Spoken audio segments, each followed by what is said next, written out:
Bonjour, je suis Florian Maineris, je suis professeur ici au département d'économie à l'UQAM et mes travaux de recherche portent essentiellement sur les déterminants de la compétitivité des entreprises et des territoires. Et avec deux collègues, Sandra Poncé et Tao Zhang, de France et de Chine, nous avons récemment travaillé sur l'impact du salaire minimum sur les performances des entreprises. Donc le salaire minimum est une question qui fait régulièrement débat, avec effectivement les opposants au salaire minimum qui pensent qu'une hausse du salaire minimum, ça veut dire une hausse des coûts pour les entreprises et donc une baisse de l'emploi, et ceux qui sont en faveur du salaire minimum comme un moyen de rééquilibrer le pouvoir de négociation entre travailleurs et employeurs et une manière de lutter aussi contre la pauvreté et les inégalités. En Chine, il y a des salaires minimums, c'est peut-être une surprise, mais il y a des salaires minimums, ils ont été mis en place au début des années 90 avec des salaires fixés au niveau des villes. Clairement, dans les années 90, ce salaire minimum en Chine, il n'est pas très contraignant.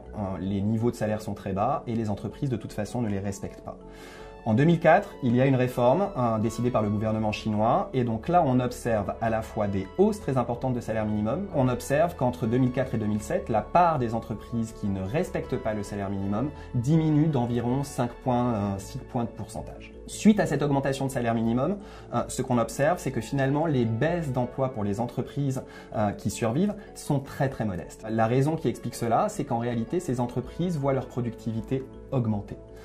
Comment est-ce que cette productivité augmente? Ce que nous trouvons, nous, dans les données, c'est que ces entreprises font des investissements en capital et qu'elles semblent aussi se réorganiser de sorte à mieux gérer leurs stocks. Or, on sait que dans des pays en développement comme la Chine ou l'Inde, la gestion des stocks est un déterminant très important de la productivité.